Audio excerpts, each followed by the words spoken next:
The Trump administration is getting to work on a second term in office. So, what's in store for the crypto industry? I'm Veronica Dudo. Let's find out.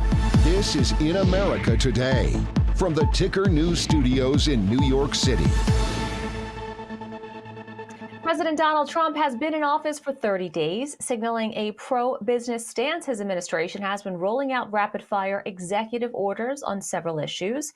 Meanwhile, crypto firms are watching closely to see if he will reshape the landscape for digital assets and what impact he'll have on the broader crypto market. For more, let's bring in Chen Urat, the co-founder and chief external affairs officer of Solidus Labs. Welcome to the show. Thank you, Veronica. Great to be back.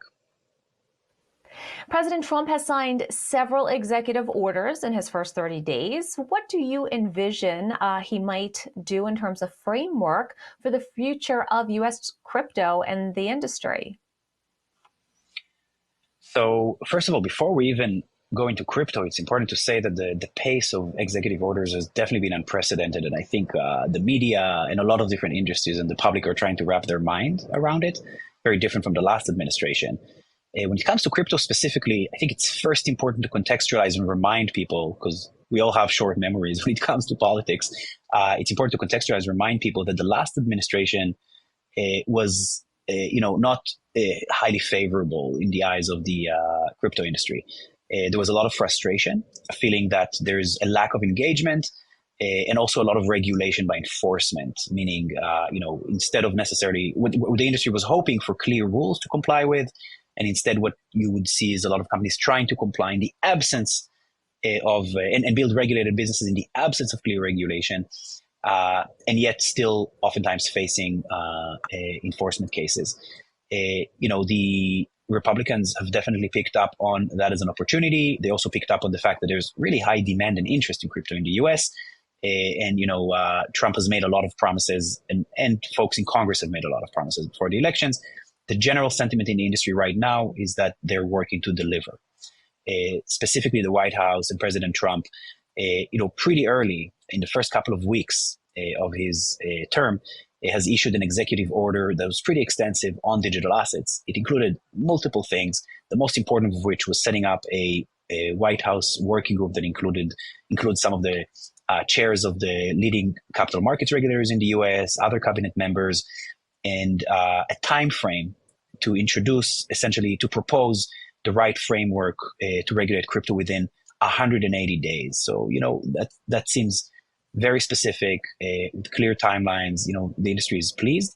That executive order also included other interesting things. For example, a ban on CBDCs, central bank digital currencies, which are stablecoins that are issued by governments. It very much aligns with conservative concerns that a US dollar, that's ran by the government, essentially a blockchain ran by the government, could lead to mass surveillance. Another really interesting item was actually the proposal, the order to examine the potential creation of a US Bitcoin reserve, which is really interesting. In another separate executive order, there was also obviously, as you may have heard, in order to consider and establish a U.S. sovereign wealth fund, which a lot of people have also wondered whether it would include Bitcoin.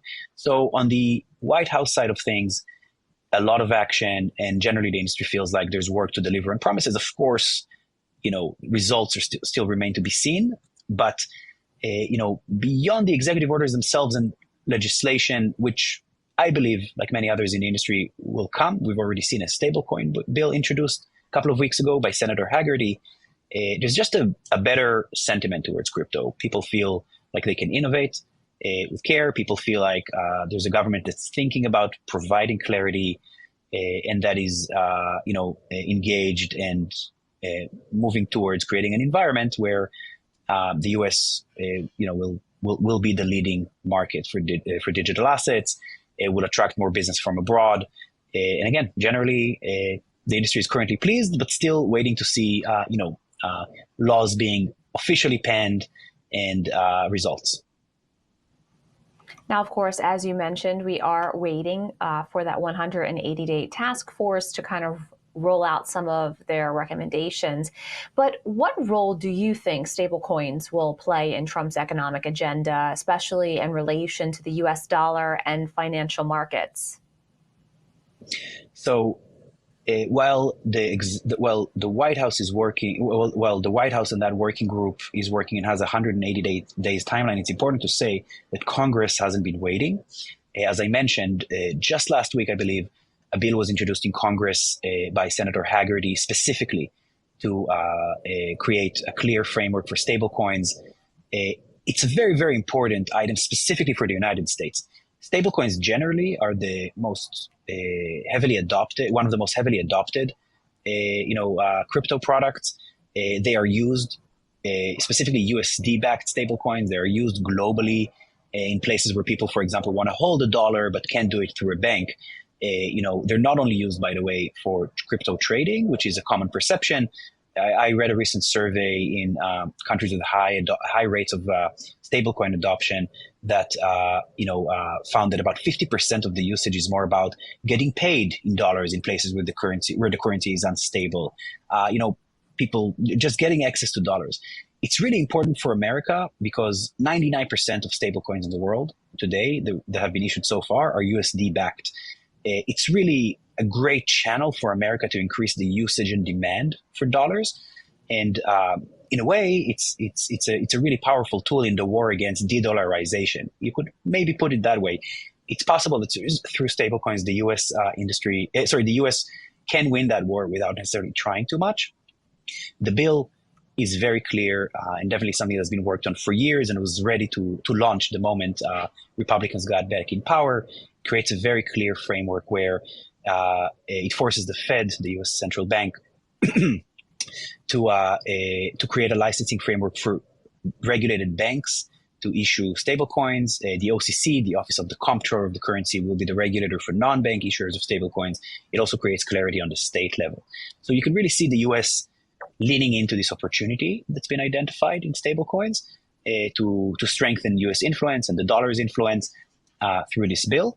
And, with that sort of clarity and with the hope, and I hear from everyone on Capitol Hill that there's really a lot of faith that the bill could be passed in Q1 this quarter, it lines up to play a very important role, I would say not only in financial policy, but also to some degree in geopolitics. Now, of course, we have heard from the Trump administration, and as you mentioned, some lawmakers on Capitol Hill really saying that they want the United States to dominate the crypto industry. Do you think the U.S. could be a crypto leader? Look, I think in practice, even after the past few years where the industry here was very frustrated, it's still a very, very important market.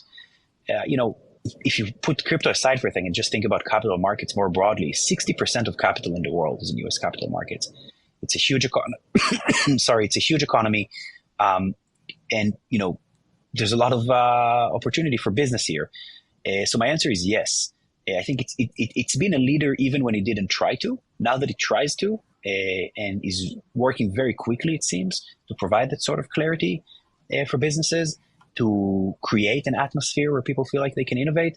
The answer is 100% yes.